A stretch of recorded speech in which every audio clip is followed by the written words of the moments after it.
Internationalization is a voyage into the unknown and unfamiliar. It enriches one's personality and professionalism.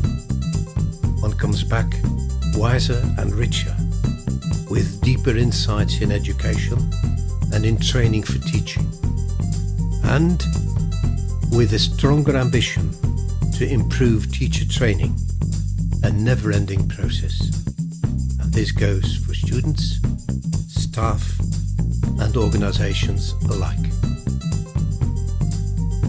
Internationalization implies student exchange, so as to make them world citizens.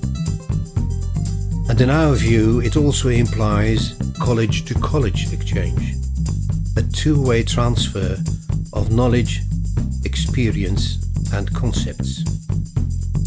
This is how we cooperate with teacher training in Namibia, with the Windhoek College of Education, which has recently become part of the University of Namibia. Both these aspects of students' exchange and college-to-college work contribute to the realization of the United Nations Millennium Development Goals. And this development does not take place in the other country only. Also, back in Rotterdam, we develop on the basis of our international contacts. Students are trained to become reflective practitioners. They perform routine-like activities at a tertiary level. But this is the high level of professionals who can do more than follow the protocols, who can work creatively in their profession. If ever there's a setting in which students learn to reach this level, it's working in a different country, with completely different roles and culture, where the normal means are lacking, where there are no specifically designed materials, where the support system of schools is non-existent, and the living conditions of the pupils are unfamiliar to us in our country. A student wrote in her blogspot, "I've been working with Priscilla, a girl that had run into a school backlog. And on a certain Monday she didn't turn up at school, nor on the Tuesday. So on Wednesday, I went into the township Katatura. I found her in the house of a neighbouring woman. Her parents had left her and her sister with this woman, had locked the house and left. No idea where they went. Priscilla was angry and showed a hard face, hardly recognizable. I asked her to come with me to the centre. Once we'd got there, the story came out bit by bit. And the school things were in the house that was locked. So I made her make a drawing, and we had a little chat. And slowly the angry and hard face changed into her usual self. She laughed again, and I recognized my old Priscilla. Now this is the kind of thing that ruins a child. She'd become hard, because this wasn't the only thing that had happened to her in her life. And some people would say, well, this is Africa, as though this would make it less serious. Well, it is not.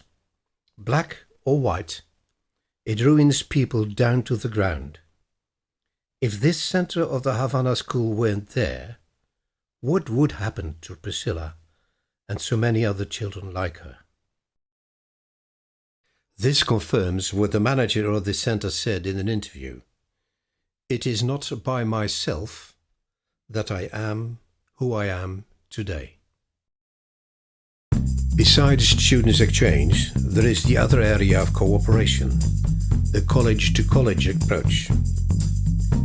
On the basis of questions that the Namibian teacher trainers ask, we develop a program with one another.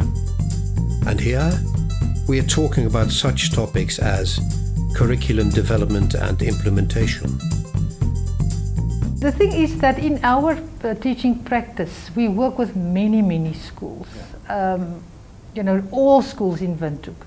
And I think the schools have experienced us as a kind of burden. You come and all these students that you put in this school and they have to support, but they did not find that as a necessarily very positive thing. But I think in the cooperation, the relationship is just different. We have become friends and partners, and the schools feel that they benefit a lot more. And it has just built, the close contact even on a personal level. If I need a favor, I would go to one of these partnership schools, not to another school. So it just helps a lot. Topics as concrete elements of the curriculum, such as early English and realistic mathematics education. There are a number of ways and mechanical ways to train and coach children to do certain steps.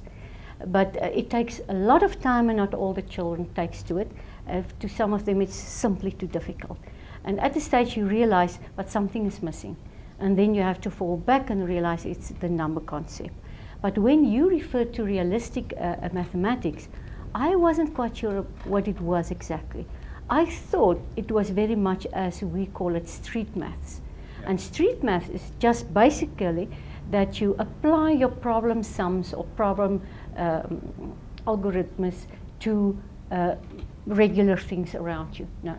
But then when I start studying this, I realized that it's quite different. And the role of schools in their communities, the community school. A community school, that means that there is not only lessons during the day, but for example also preschool, after school, all kind of activities. And the schools, the Havana and the Zuiderhof, the two principals of the school were in Holland, and they thought that it was a wonderful concept to implement in their own schools in Namibia. And they asked for help how to organize that. And so Anne Kooijman from the ISO, the Institute for Social Opleidingen, and myself, we had made a plan for them, and the purpose was to make a strategic plan. Just not only doing activities, but why do you do those activities, and what makes it to a community school. During the week we have been talking with people from the Windhoek College, and they are also involved in this project, and with the two principals. We visited both schools and the principals.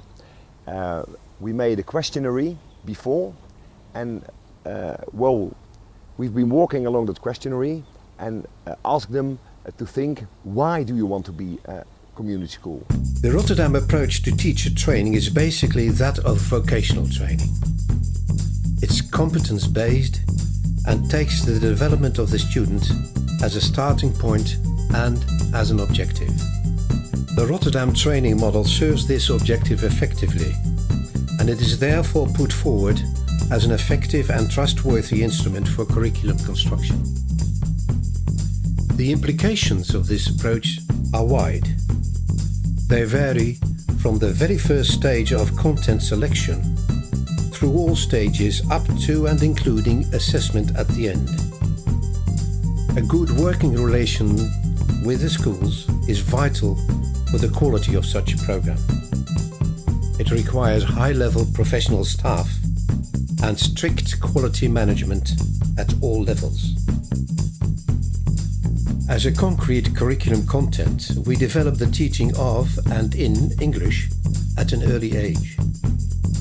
This is done with the teacher trainers in Namibia and with primary schools.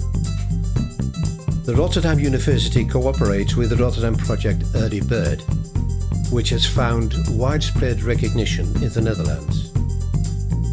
Students at the college are trained in the use of the latest didactic principles and, of course, in their own command of English, an important issue in a country with a large number of cultures and languages, where English has been declared the official lingua franca, but often is